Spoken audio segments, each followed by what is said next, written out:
Hi, everyone. You've all probably heard the saying that you are the average of the five people you spend the most time with. But I also think that you are shaped heavily by the people you look up to and the information that you consume. So, isn't it such a privilege that we can make an active choice to pick people to look up to who inspire us, people who provide us new perspectives, and people who help us feel good for who we truly are? So, welcome everyone. My name is Monica, and I'm a med student and the host of the Ask an Expert series, where we chat to experts. So, people who might be clinicians, those who have lived expertise about all things mental wellness. I was recently acquainted with Yuri Choi, and truly, I left the conversation feeling so inspired. She's definitely one person that I look up to, and I feel so honored to have the opportunity to introduce you all to her.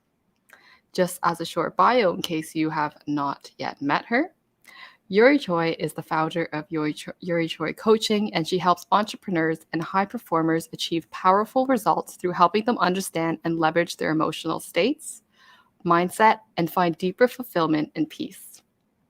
She is also the author of Creating Your Own Happiness. She's a speaker, a YouTuber, and an 11 times best-selling co-author of other collaborative book series. She's also the designated performance coach and advisor for Psych2Go, and she's worked with the CEO and leadership team. She is also passionate about mental health advocacy, and so we'll be talking about that today as well. So, today the topic is really around creating your own happiness, building resilience, and overcoming challenges. I'm so grateful to introduce you all to Yuri. Welcome. Hi, Monica. Thank you so much for having me and just setting the whole conversation forth. You're amazing.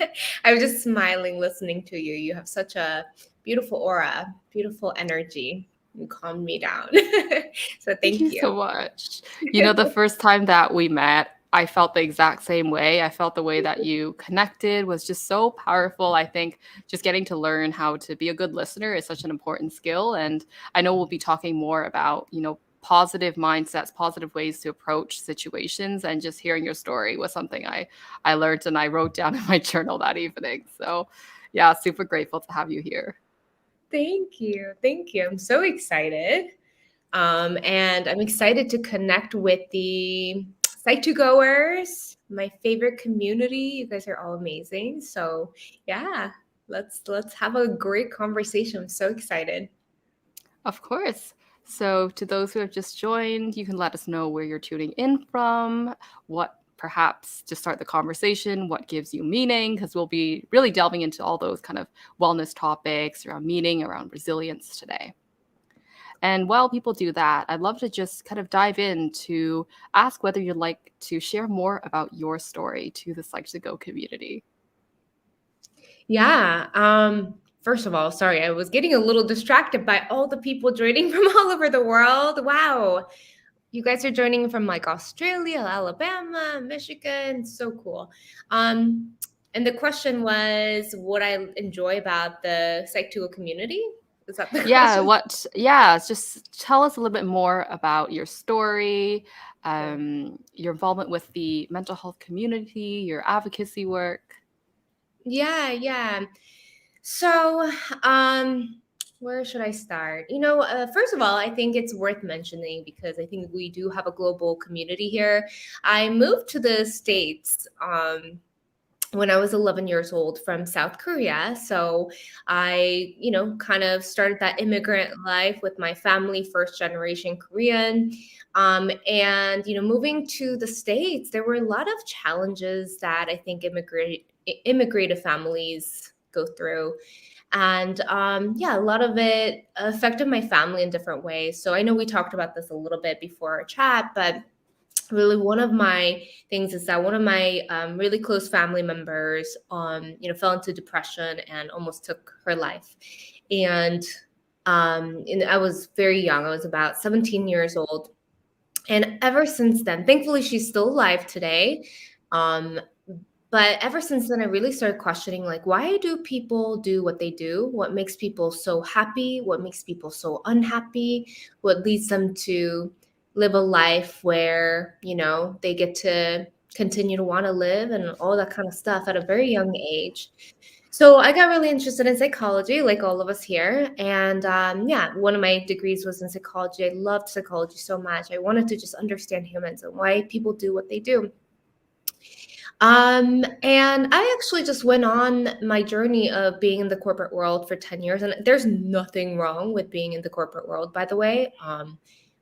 But I think for me, for whatever reason, it didn't feel aligned because I just never knew that I had other choices.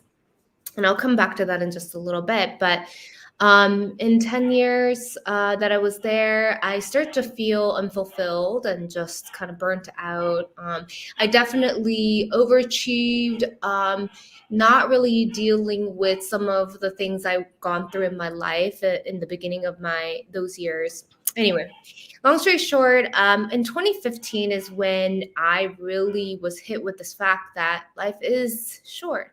People's, lives expire. And one of the ways I found out was my dad was diagnosed with cancer. And 2.5 years later of just horrible cancer battling, he ended up, he ended up passing away.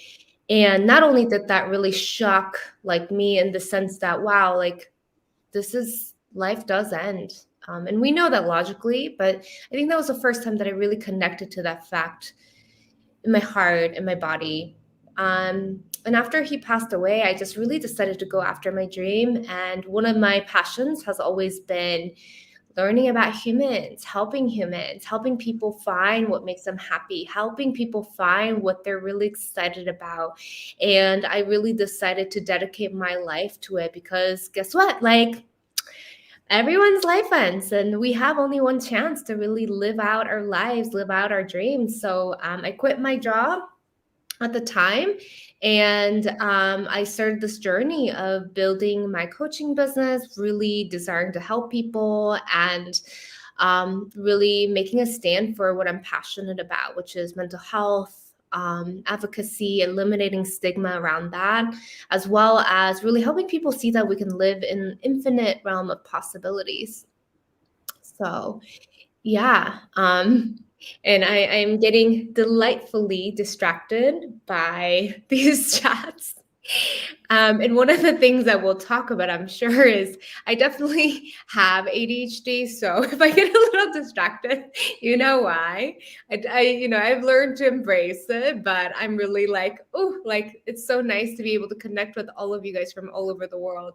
And I'm trying to stay focused. So here I am. Well, first thing I have to say is thank you so much for opening up to us, being vulnerable, sharing the journey that you've gone through. It's a lot. I'm really sorry to hear about your dad, to hear about your family member. I feel for you. And I also feel that you're so resilient, just getting to take that experience, and here you are coaching, here you are writing a book, here you are sharing your experiences, hoping to inspire others. I think that's something that is just truly amazing. So Thank thank you so you. much for sharing all of that. Yeah. And actually want to share a cool story. So today of all days, right before this, one of my friends from 7th grade posted on like Facebook. He's like, "Oh, I just got Yuri's book. So excited to read it," or whatever. And this is my book, by the way. And it was actually extra special because he was my first friend when I moved to the States, when I didn't speak any English. And I will never forget how, like, he'll just never know how much that meant because, here I was, this ESL student, somebody who didn't speak English, and he took me on as a friend without, even though we couldn't really communicate. And a lot of people, back then, kids can be mean. They totally made fun of me. And, there was like some indirect and direct bullying back then because I didn't speak English. But there's people who just took me on as exactly as I am. And, many, many years later now, I'm able to like give him my book and say, like, look at this book I wrote in English.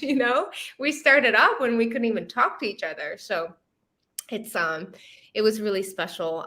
So yeah, I think I've found a way to really turn these difficulties in my life and reframe it and continue to make it into my own fairy tale, my own story. I'm like, for me, these moments I really cherish because it makes everything I went through when I was in seventh grade worth it. Like these moments. And I also know that when I'm going through a difficult time now, I know that there's a future self that hasn't happened yet that's already thanking me for going through this because it's going to give meaning in that moment even more. So, yeah. Would you like to walk us through how the process was, really being developing resilience? Because I think that this is a bit philosophical, but I don't think anything is just innate. Like we're not born with resilience. We're not born with perseverance. So how was that something that you really, took to the next level through your book, through your speaking engagements and so on? I agree that's philosophical. And I want to offer a slightly different perspective. Maybe we are born resilient. We learn fears along the way, which is good because, that protects us in a certain way. But and I want to actually start off by talking about what fear means so that I can talk about how I was able to channel different emotions like anger to really help me push forward. So fear is a really, I love talking about this. Fear is like an actually very common as well as healthy emotion and sensation in our body, because back in the day when there were tigers chasing us, we needed fear so that we can like hyper focus all of our attention, all of our resources, and go after what it is that like we need to do, which is survive. And over the years, over the thousands of years, we've now created this system where we can activate that system without having to without being chased by a tiger basically. So then we have all these fears about what it means when we fail. We have all these stories about what it means when we are faced with challenges and we feel like we don't know what to do because we're scared that we're going to make the wrong choice. And it really comes back down to that fear response of fight, flight, or fawn or freeze, right? So, with that said, knowing that, I think when we know that these fear, anger, fear based emotions are actually coming from a place where it's actually a socially conditioned response, we can also reframe the social context of what that means and make it into something that we can leverage. And as far as for me, when I was younger, and so the reason I give that background is because I want to explain how I channel motivation now versus how I used to back then. Both are really powerful, but just a little bit different energy. So when I was, 12, 11 years old, I was not happy. I was angry that, I came from Korea where I used to be like, you know, very social, had a lot of friends, and then I'm dropped off in this country where I don't speak any of the language. I'm culturally inept and I just don't fit in. So then, and then all of a sudden, people thought I was, in quotes, like stupid and all these things just because I didn't speak the language. So it angered me. I was pissed, So what I wanted was to prove them wrong. I took massive inspired action because of that anger. And this is something that I talk about with my clients often. This energy of anger is actually really powerful. When people are angry, people do amazing things. I mean, sometimes scary things, depends on how you channel that energy, right? But people can do really drastic, bold things. So for me, what I did was, I'm like, I don't want to be this person who doesn't speak English, who is bullied anymore.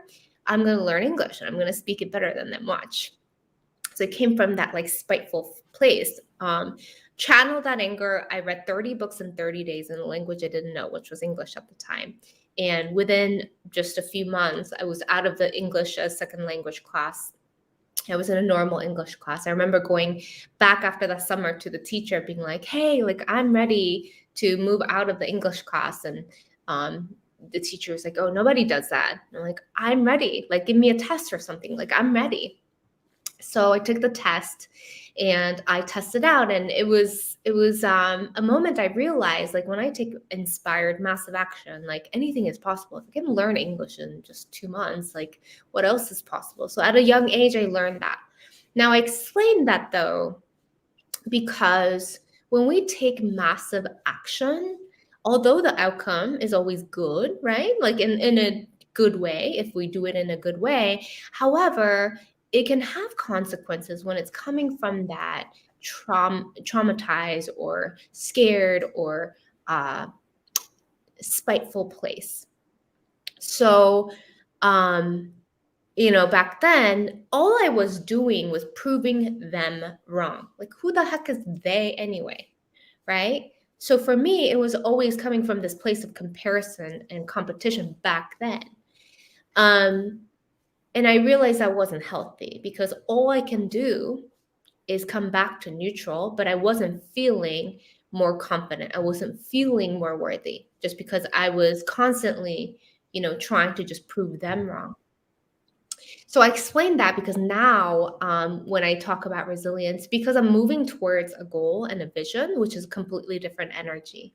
I get excited and I keep moving forward with this mission to, create infinite possibilities for people, for myself, and to be the example of that, and to help people understand their emotions and to create their own happiness. Because what I get excited about is this like world I can see where more people are connected, where more people are actually happy. So they're helping each other, and just more harmony in the world, more love in the world. And that vision like pulls me forward now. And I think in that way, it also helps me overcome challenges and be resilient. But there's like two different ways to achieve that. So I hope that answers your question. Yeah, definitely. I see it's like the way that you appraise the situation drastically changed. It's as if kind of the saying, like, you see the glass half full, and so then you come from a place that you do something for yourself rather than for, proving other people wrong, or, you know, doing it because you feel some sort of negative emotion that you want to eradicate. So it's not like you're doing something to get rid of something bad, but to bring in something good. Yes. To I think there's two ways that people take action. One is because we're trying to move away from pain, and the other is we're trying to move towards something that is more pleasurable, or to create something that we are more connected to. So I'm just looking at some of these comments here, and I'm curious, you guys, like, where are you guys coming from, and what questions do you have for me? As you do that, I'm just going to quickly lighten the room a bit. As you probably can tell, I'm based in Montreal, so it's getting pretty late, even with the daylight saving time. So it's getting pretty dark. So hopefully this will Yeah. improve the situation. Yeah, hopefully a lot better. But you guys can let me know what you think. From Mexico, from Egypt, from the US, from Canada. So cool.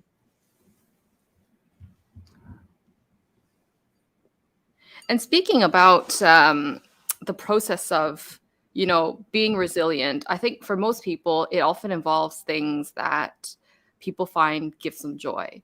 So I'm quite curious, in a time when things are difficult, in the time when things are sometimes sort of hopeless, what did you find gave you joy? What were sources of inspiration for you? What did you look towards for that source of hope? Yeah.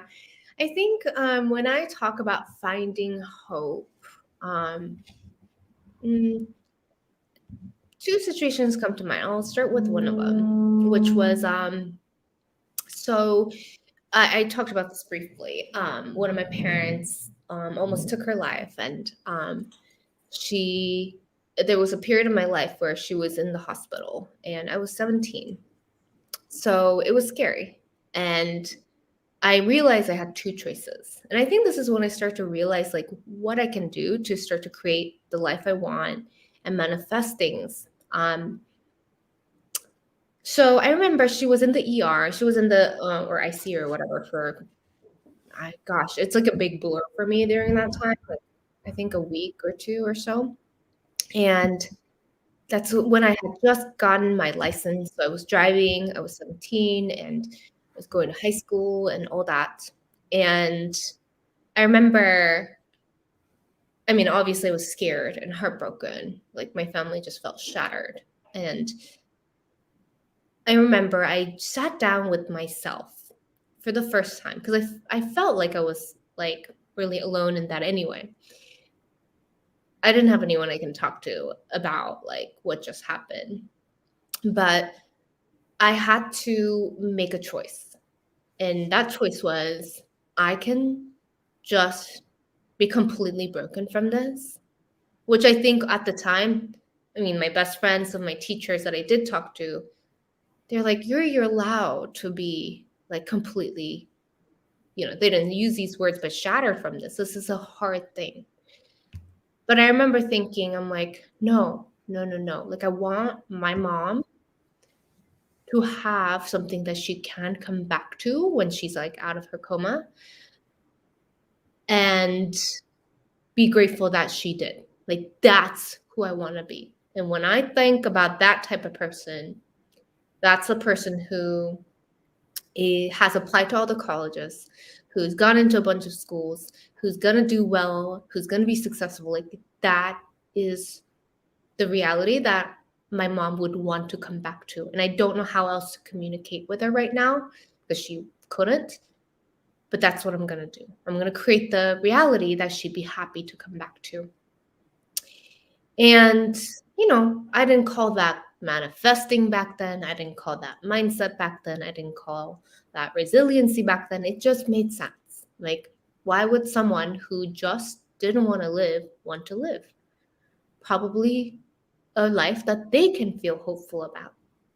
So that gave me a source of inspiration. That gave me motivation. So I remember during that time, you know, uh, being an immigrant, I already had to do most of this by myself anyway, which is like writing all the college essays and all that. But like, I really had to be resourceful. I talked to all my teachers about applying to colleges. I mean, they told me, they're like, you don't even have to come to school. Like, take some time off if you need to. I was like, no, no, no. Like, I'm going to create the future that my mom would be so happy that she came back to. So they helped me write my essays, and I actually wrote about the experience, which even now when I think about it, it's pretty bold as a 17-year-old. I'm like, I can't believe I wrote about that situation, my mom almost dying, and really being vulnerable that way, which I think got me into a lot of these schools and which got me scholarships. So by the time that she did become healthy again, yeah, she came back. I was on track to continue to be successful. So I think in each of these moments, when we do overcome or when we are faced with challenges, we have choices. And I think it really just comes down to being able to kind of see past that challenge. Because a lot of times, and this is what happens when we're stuck in that survival mindset, when we're stuck with that fear, which is we can't see past that. We can't see past that fear. We can't see past that particular incident or event. So we think it's hopeless. But there's like a life after that challenge, right? So then when we can start to channel, like, what would that look like in the future after, post that challenge, and like really play out the whole story, it just makes sense to continue to tune into a life that we truly want. So I think, it starts with getting clear of what would excite you? Not just like dwelling on what is hurting me right now, but like, what do I really want? Like, this is cool because, I mean, it's not cool per se, but in the bigger picture, it's like showing you what you really don't want. And then that could be an opportunity for you to create what you really do want.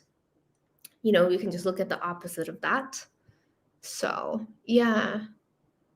But I really hear the impactful role that your mom played to really guide you through those moments when you had to apply to college for the first time. I know as a first generation student as well, it is so difficult because you don't know what to like where do you even begin, Like there's the SATs, the ACTs, the list goes on. Oh my goodness. And if you're playing internationally, it's a whole different ball game.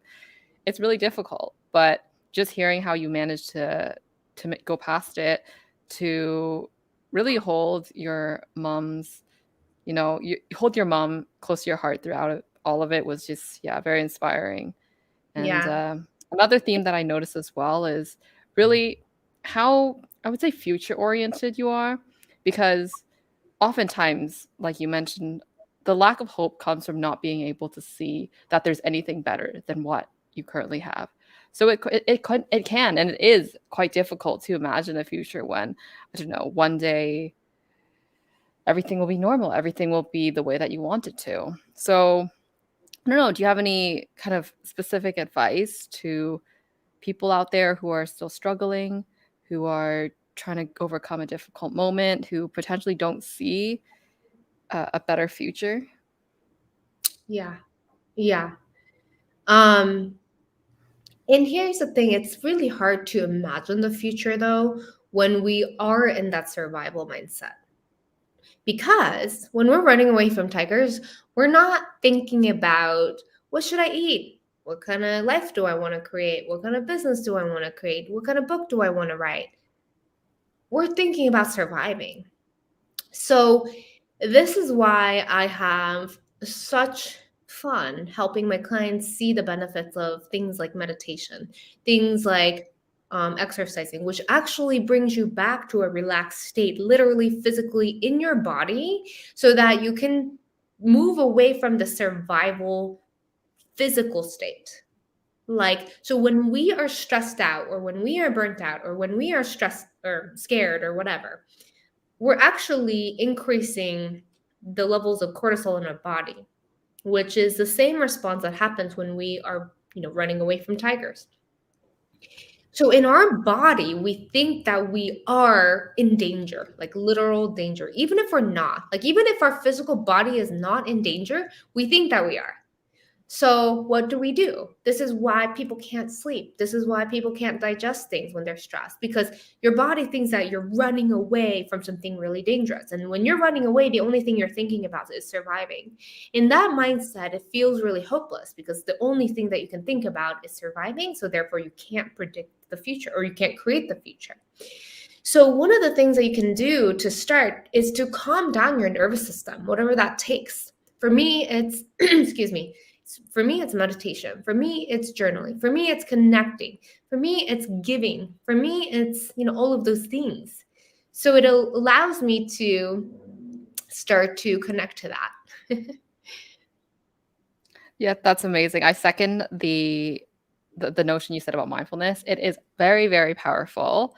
There have been tons of studies done on how it can improve general well-being, but simply it's just great all around. I love it. I practice every morning as well, every morning, every evening. Even brief mindfulness interventions were found to be quite effective for reducing general like stress levels. So that's something that Yeah. worked personally for me as well. Yeah. And I'm curious from the chat, you guys, like what kind of challenges are you moving through right now, or have you moved through in the past? I would love to bring some intention to this chat and talk about how I can support you, because that's why I'm here. Exactly. Yeah, let's give a few moments to do that because I know you give such amazing advice. So if people have anything specific that they want to bring up, then we can allocate some space for that. Let's see. It's interesting. Somebody said it's shrooms. And I want to actually talk about that because I'm not an advocate of any of these things, because I think it can be done like naturally. But I will say this. The reason things like shrooms has gotten so much popularity over the years is because it does exactly what meditation does. It does exactly what breathwork does, which is, it really interrupts the current neural circuits so that you're able to create different ways to think about things. There's no judgment about how you get there. However, I prefer the more natural ways, which is free and available at all times, which is different kinds of meditations, breath work. Like this all does do similar things. So, get anxiety from feeling lonely when I think I'm ghosted or rejected. Okay. Um, Anxiety from feeling lonely. I think I am ghosted or rejected. I think when we feel ghosted or rejected, one thing that we're thinking about is that we think that it's about us. There's like this underlying core belief about what we are worth. So when people disappear and do their own things, we think it's because we're not enough. Oftentimes has nothing to do with you or me, right? It has everything to do with what's going on in their own lives, what they're available for emotionally or not emotionally. We don't see it from their perspective. We take it on from the perspective that already exists. So if your belief about who you are is that you're not worthy of that connection or other connections, then the automatic thinking might go to like, oh, I've been rejected because that person left me. But in reality, they're probably moving through their own things that you're not aware of that is being projected in the dynamic that was created there. So one thing that you can think about is that most people are just doing what's best for them. It has nothing to do with us. And I know in that moment, sometimes it's really hard to like internalize. And it's a constant practice, just to like really let that go and just say, okay, what could this mean for them? And what can I focus on? Again, it really comes back down to focusing on what you want. If that person, quote unquote, rejected you, and by the way, I heard this quote once where rejection is God's protection from what you really want. So go back to what you really want. Do you want somebody who rejects you and ghosts you? If not, like, that's not your person. Focus on what you want. Probably somebody who loves you and accepts you. Yeah. Yeah. I just like to add, I think that no message is the most powerful message that you can get. So by them not responding, it's telling you volumes, right? It's telling you that perhaps they have other priorities. It's telling you that maybe they perhaps even hadn't had time to respond yet because they're busy. Perhaps it's telling you that they, unfortunately, probably aren't great at communicating. So you can take that for what it is and ultimately know that it's in your hands to want to respond or not. Yeah, I love that. Let's see. Honestly, I'm currently under a lot of pressure. And instead of spending time with my family, I'm running around collecting last few documents for moving abroad, and my flight is on Monday. One thing that really helped me in my journey, and this broke my head when I learned this, because I'm like, what do you mean? Pressure is not real. Like, think about what pressure actually means. We run around saying like, oh, that person's pressuring me, or I have pressure from this. Like, what is pressure? Really? It's what we decided is either important or not important. We're the one giving energy to that. At the end of the day, you're a person with free will. You can choose to do whatever you want. You can say your job is giving you all the pressure in the world, but you chose into that job. So at the end of the day, it's you creating that imagined idea of pressure. It's because you care about it. So when you say you're under a lot of pressure, it's such a strong imagery. Like, what if you get to say, I am above all the challenges, I'm overcoming them. A lot of times, how we speak to ourselves and others really creates a reality, actually 100% of the time. Monica Tang saved my life. Aw. Very nice. I think you're the one here who's really giving all those amazing insights. So it's really you who's doing, No, the I whole community a great service. believe it. I believe it. Um, I just want to share a comment that a person sent in the chat that's quite yeah. related to the whole scenario that we were just discussing. It's not to, invalidate whatever someone's going through. It's very real, but at the same time, I want to flag that most of the time, for me at least, I notice that I catastrophize a lot. So I suffer more in imagination than what is truly happening. So sometimes just taking a step back and using accurate language. So telling myself objectively, these are the deadlines that I have to set, or these are the deadlines I have to meet, whatever. And then really thinking about prioritizing and really understanding what actually needs to be done, what actually doesn't need to be done, and all those extra emotions that I'm piling on top of it, like, oh my gosh, I'm not going to be able to do this, all that kind of extra fluff, it's not helping. So that's my Mhm. thoughts on that. And thank you to Duke of Cooker's Lane for that comment because it was very, very Yeah, relevant.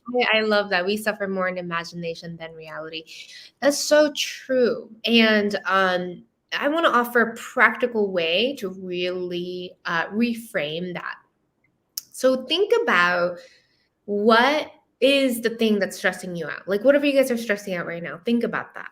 And then, just like Monica said, think about all the stories you're creating around what's actually going on. So, there's like the objective facts of what's going on. Okay, Monica has a deadline on this date. Monica has a deadline on this date. Monica has a deadline on this date. She needs to spend these many hours on those deadlines. Those might be the facts. But what are the stories that you might be creating, Monica? Is that, okay, then I'm not going to get any sleep. I'm going to be so tired. I'm going to be so stressed out. Like, you're creating all these stories before it ever happens, right? And I'm not saying you, I'm just using you as an example. I No, know you. it's very relatable for anyone as well. So it's totally Yeah, fine. I do this too. I'll be like, oh, I have to do this, I have to do that. And then I create all these stories about what that means about me and da da da da da. What you can try on is, what is another story you can create?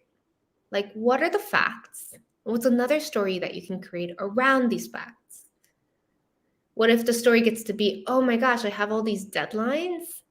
And Monica, I know you're becoming a doctor, right? Doctor? Yeah, Medical. yeah, yeah, exactly. Med student. By the way, I so look up to her. I was very touched that you said you look up to me, but you're going to be a doctor saving literal lives. So anyway, with that said, wow, like, I'm a step closer to becoming a doctor. Like, that's what your deadline could mean if you like zoom out.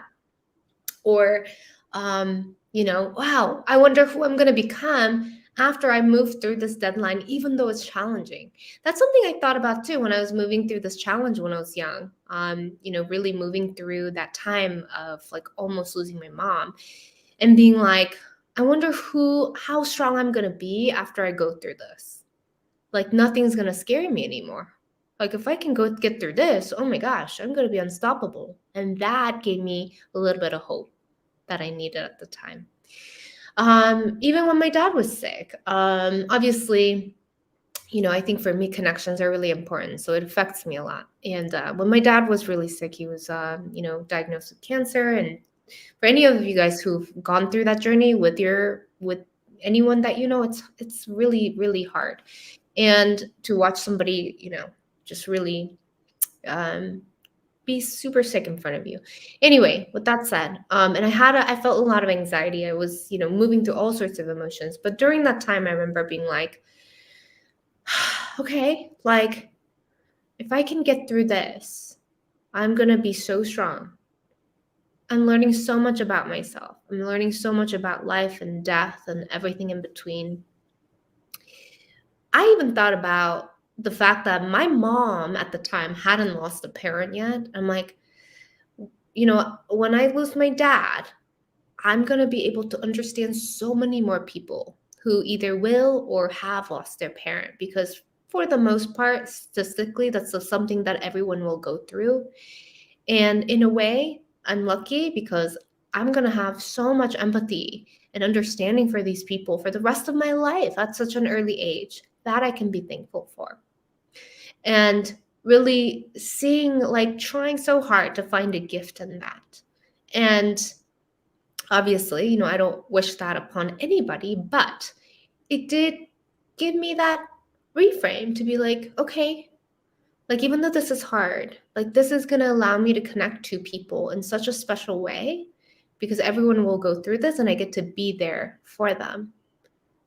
And so, again, I think it's about future pacing. It's about creating a different meaning about what that means. It doesn't mean that what you're going through and the story that you initially created isn't valid, but it's equally valid as any other stories you can create about this. They can both exist. They can all exist. So I hope that supports you. That is very touching, truly. Just seeing how your mindset throughout it all, trying to find a gift in situations where I think pretty much anyone would agree that it's so hard that all you want to do is sleep in bed and not leave, and to find that energy, to find that source of not really motivation, but that source of just how your mom inspired you to overcome your challenges through applying to college, all of that. It's impactful. Just finding that one thing, I think, or one or two things that help push you through is, I think, a good piece of advice that I'm taking from this. Also, if you feel like sleeping, sleep. I think in our society, we have put so much pressure about just pushing through. And I don't think that's what resilience really means. Yes, I think it's finding the strength to move through certain things, of course, but sometimes that looks like sleeping. You need to sleep if you need to rest. I wish I knew that actually earlier on. While I am very grateful that I got through some of these experiences with strength, I also wish I knew to rest more, to be honest. So if you need to sleep, take a freaking nap and calm down your nervous system. That's okay, you know? Yeah, definitely. Resilience looks different for everyone. I think the overall takeaway is that it's really knowing yourself, knowing what your body needs, and having the grit, having the courage to do exactly that. Because Yeah. sometimes, our body's very good. Our body will send us signals. When we're too cold, just as an example, the hypothalamus has this whole like set point. It's going to do things. It's going to change the way that we metabolize food, the way that we break down glucose, all of that to make sure that we are feeling comfortable. That's just one example. When we're hungry, our brain is going to release some hormones to encourage us to eat. Things like that. Like our body knows what it wants for the most part.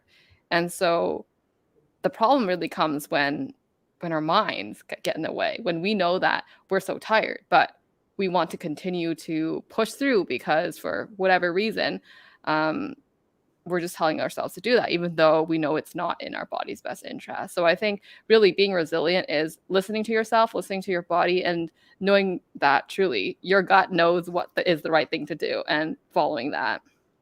I don't know, Yeah. I didn't put it that gracefully, but hopefully I that think message you gets did. across. That's beautiful. I love that so much. And I think also to get a little bit woo woo, if you like, if you have a God of your own, if you just would like to connect to your best self, you want to connect to the sky, the universe, whatever you want to call it, um, that's something that you can also connect to. During the time of these difficult times, I prayed a lot. I connected to something bigger than myself, and that gave me strength too. And you don't have to call that anything. It's not about a religion, but it is about acknowledging that there might be other ways to feel divinely protected and guided. And I do believe in that because if I think we talked about this the other day, the universe, God, whatever you want to call it, is conspiring for us. At the end of the day, I truly believe that in my heart, that we are gifted these difficult experiences because our journey is not supposed to be quote unquote easy and convenient, but it's supposed to help us discover who we are, what we're made of, what our spirits are made of, what our souls are about. So, and eventually our souls will evolve through that. So, if that's the case, like, we can continue to connect to something that's bigger than us. And and there's also scientific research and evidence that whether you believe in this stuff or not, that praying is actually most beneficial for the prayer, not the prayee, because it's just another form of mindfulness. Calms down your nervous system, creates hope, connects you to something bigger. And I found that to be really helpful. It would be impossible for me to talk about resilience without talking about my spiritual connection to the universe, to God, whatever you want to call it. I think there is a way that you can really source. I mean, someone when I do think about, and for me, maybe that being, that thing that's bigger than us, doesn't even have to be a being outside of us. It just could mean like your future self. Because she or he or whoever knows, like they know that, I mean, if they exist, they're fine somewhere in the future. So they must know how to get through this. Connect to that. If it's weird for you to connect to, you know, some sort of God or universe or whatever, just connect to your future self and ask them questions. How did you get there? How did you overcome this? Journal about it. Let it flow through you. We can source infinite energy that way. I think every one of those moments that it was really difficult for me, I think I met and I was guided by my future self. Like when I was 17, I swear I was talking to my, wiser self back then. I think one of the ways that I channeled that was through writing. I looked at some of my writings and my poetry from when I was very young, and I'm like, how did I know to write that? And some of the poetry poems that I've written didn't even make sense until I was way older. Like, but I wrote it. It was almost like I was like meeting my future self in those moments. So I think it's possible.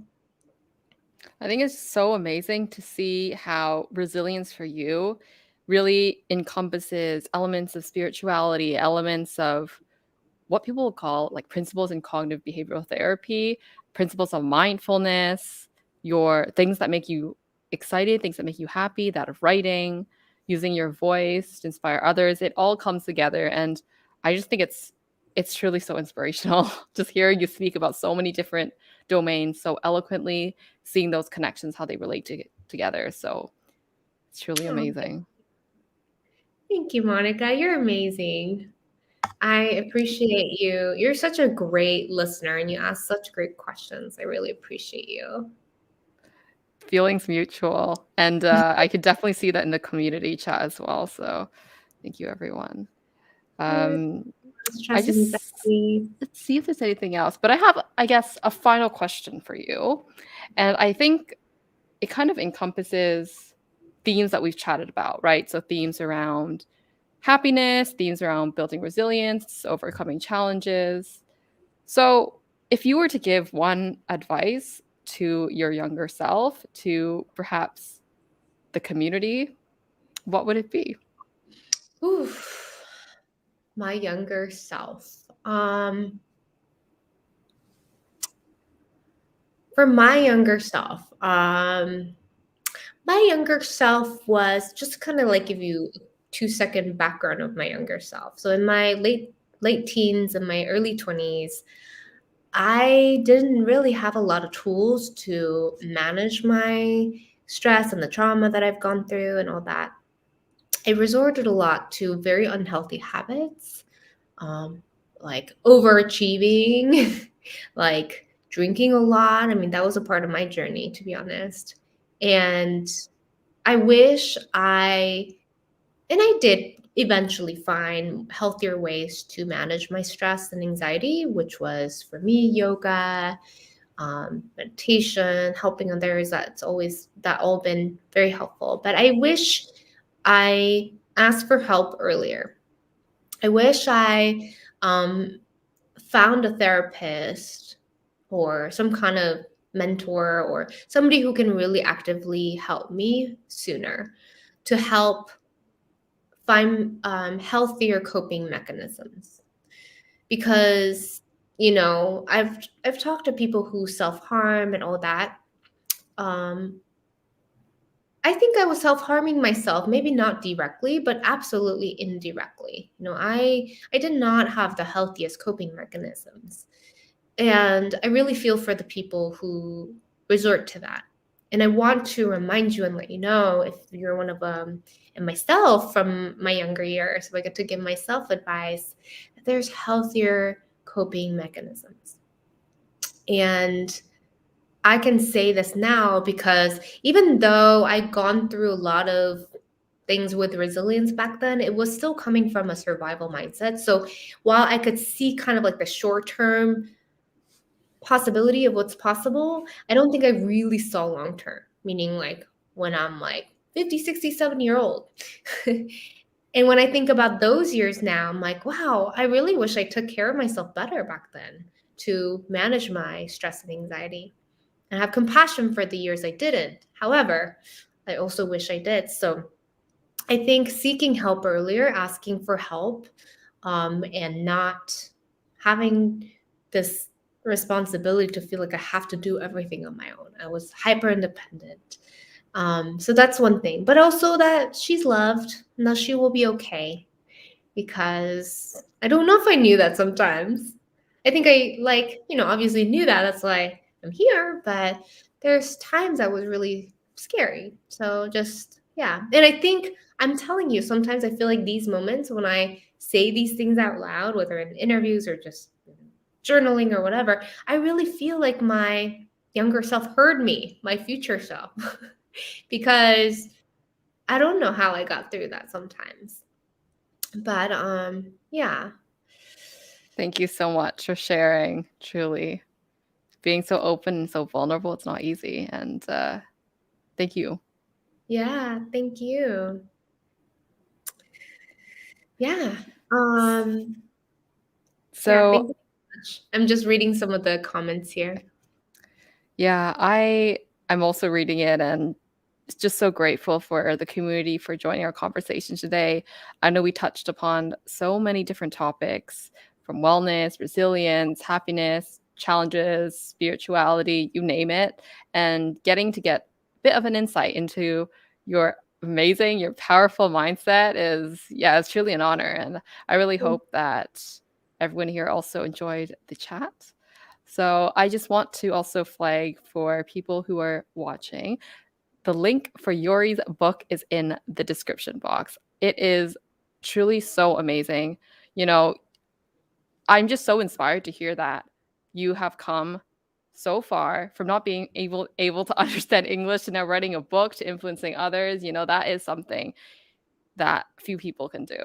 So, thank you so much for your time today, for sharing your journey, and we'll definitely be chatting again soon.